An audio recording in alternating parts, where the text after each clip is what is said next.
I'm really thrilled to be here. I used to teach my students about the major centers of public theology in the world, and I always mention Berkley Center. And I'm really happy to be here in person, and thank you for this opportunity to address such a distinct audience. My talk will be, I was asked actually to talk on the basis of the article which I published approximately a year ago in the First Things magazine. It was called The Christian Duty in Ukraine. And since then, some further developments have taken place, and I'd like to dwell on that as well. I would start with the definitions. Well, being in a Jesuit institution, I think it is very good to start with definitions. Well, the Ukrainian situation is called, in most cases, either in the Western media or in the speeches of the Western politicians or in the just conversations of the people, as a crisis. A military crisis, a humanitarian crisis, a political crisis, and so forth. Well, most people in Ukraine would disagree with such a definition, and they prefer to call it a war.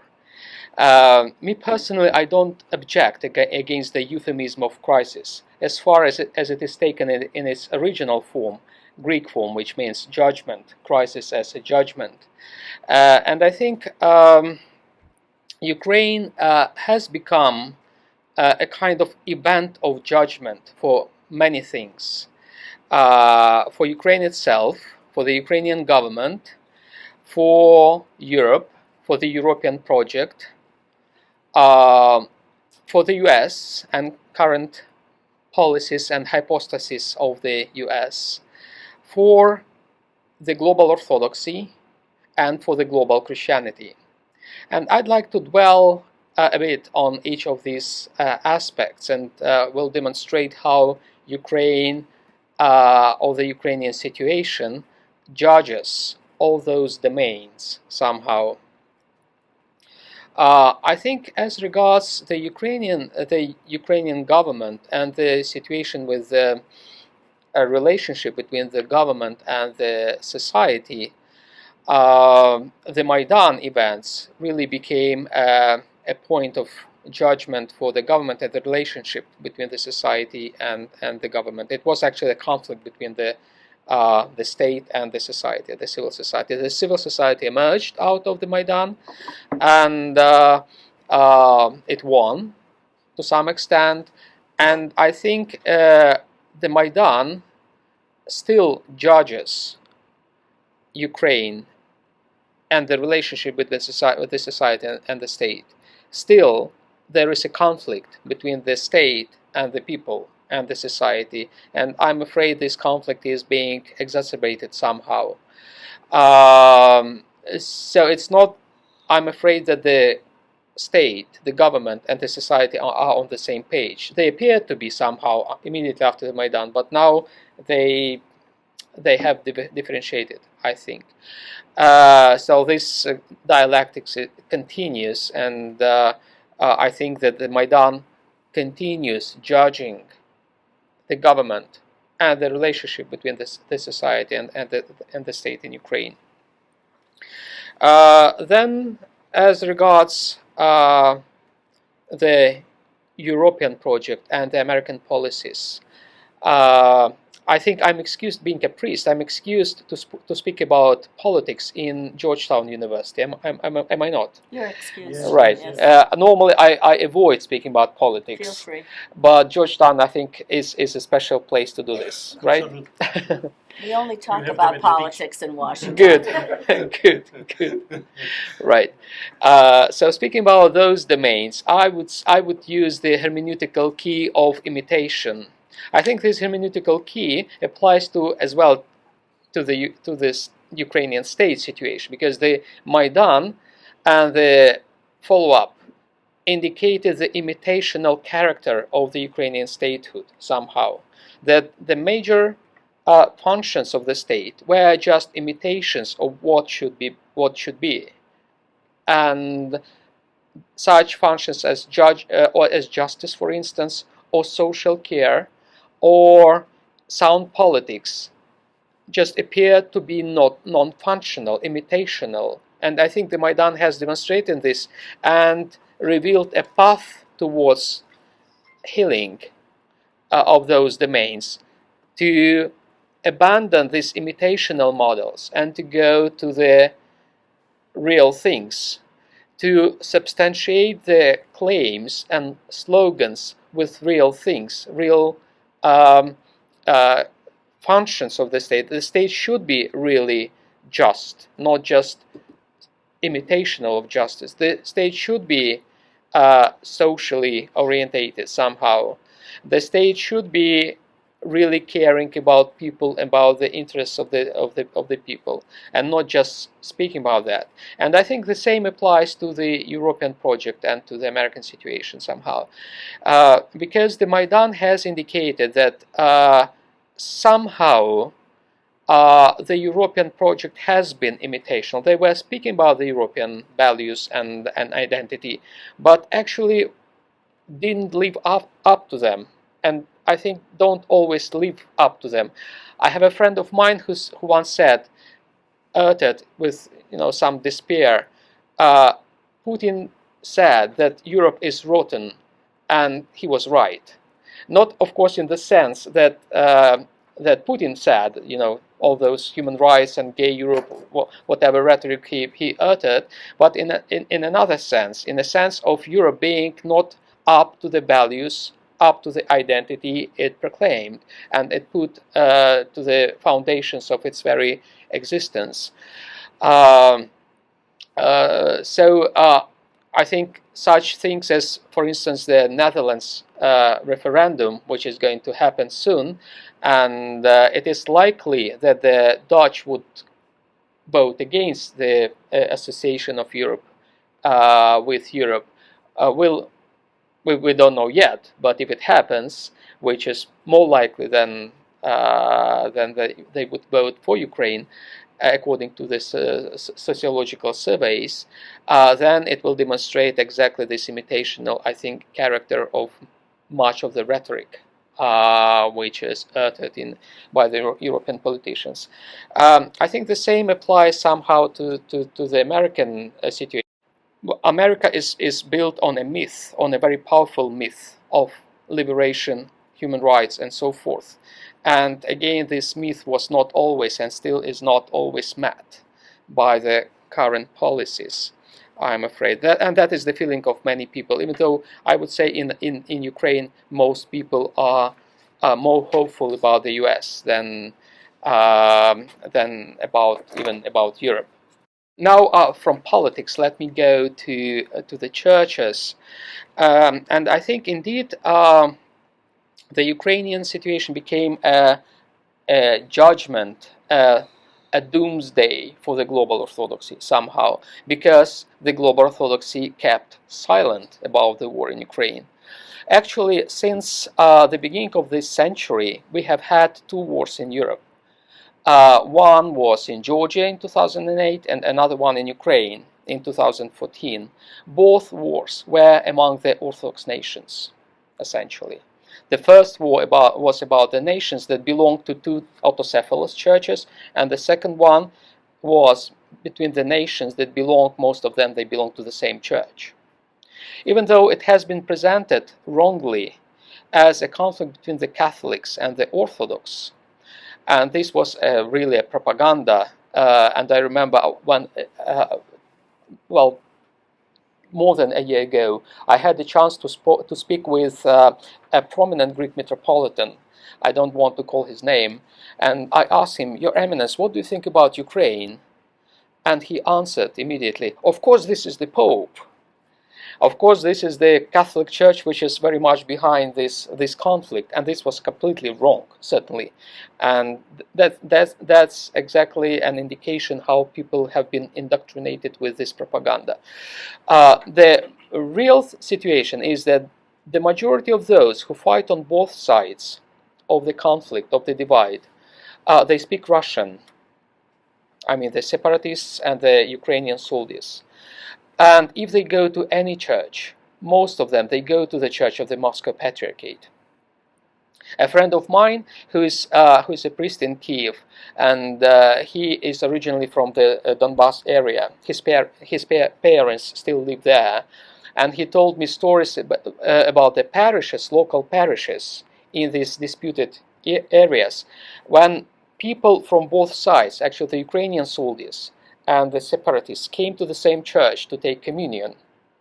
Of course, they were not reconciled. They would kill each other, but they didn't have any other option but to go to that church and to take communion from the same chalice. And this is exactly the situation. They go to the same church, and yet the next day they would kill each other, still, even after partaking of the same chalice. So this conflict is internal. It's a conflict within the same church, within the same local church, and it is the conflict within the same global church. And because it has been presented wrongly through the means of propaganda as a conflict between the Catholics and the Orthodox, the West and the East, most Orthodox churches, I think many people, and even hierarchs and even primates, believe that that is exactly the essence, the nature of the conflict. They believe that this is a geopolitical conflict, and they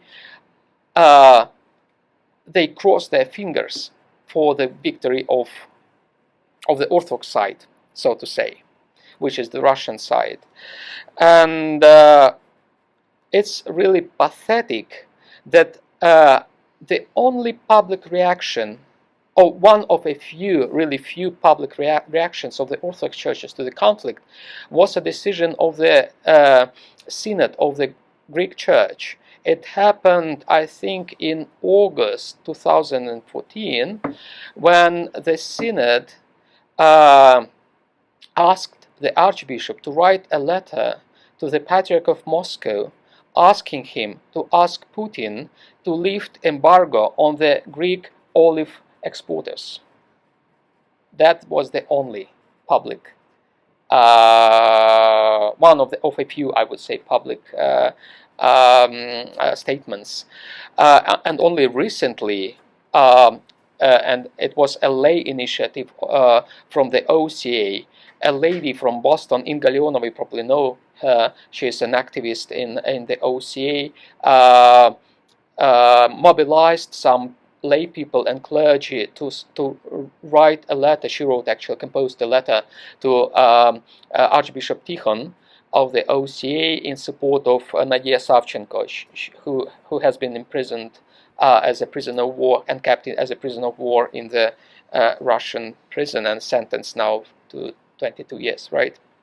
But still, the declaration, I think, lacked something quite important. The declaration called the sides of the conflict to peace and promoted reconciliation. But I think this message, and this message was not received well in Ukraine. The declaration, probably you know, this was heavily criticized in Ukraine, and not just by the Greek Catholic Church, but also by wider society, because exactly the message of reconciliation was received as a kind of demagogic.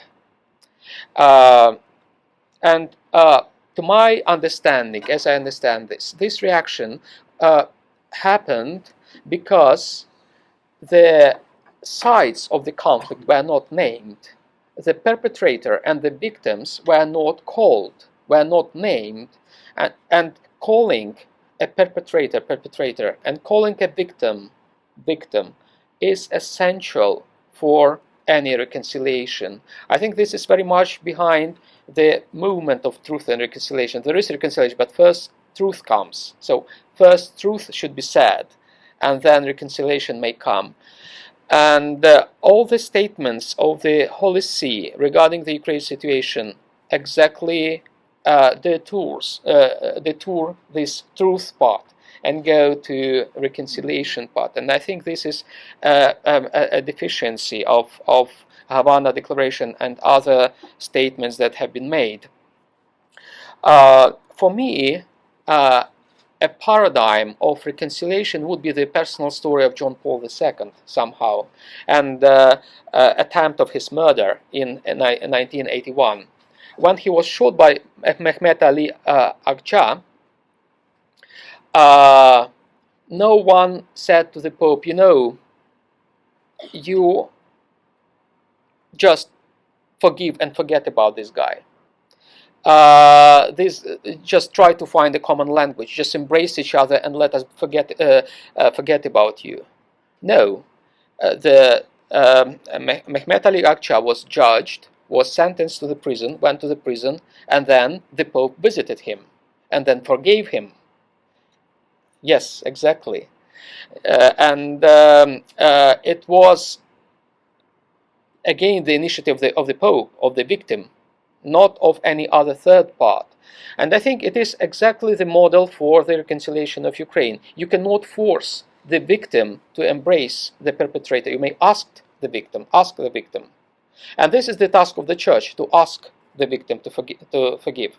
But before that, the victim should be, I think, called, and the perpetrator should be called the perpetrator and judged, I think. Then the last part, within 1 minute, I hope to cover it, is the reactions of the WCC. A year ago, March 2015, a delegation of the WCC with the General Secretary of this organization on top went to Ukraine, visited some places, and promulgated a declaration. The WCC is an interesting organization. It reacts to everything which happens in the world, which is either relevant or irrelevant to what it does. I checked I googled the website of the WCC. There was no a word regarding Ukraine before that visit to Ukraine and afterwards. There was just that declaration, which essentially said, there is a clash of two nationalisms. Go to peace, go and embrace each other. That was all. So both sides were implicitly blamed somehow. No perpetrator was named perpetrator. No victim was named victim.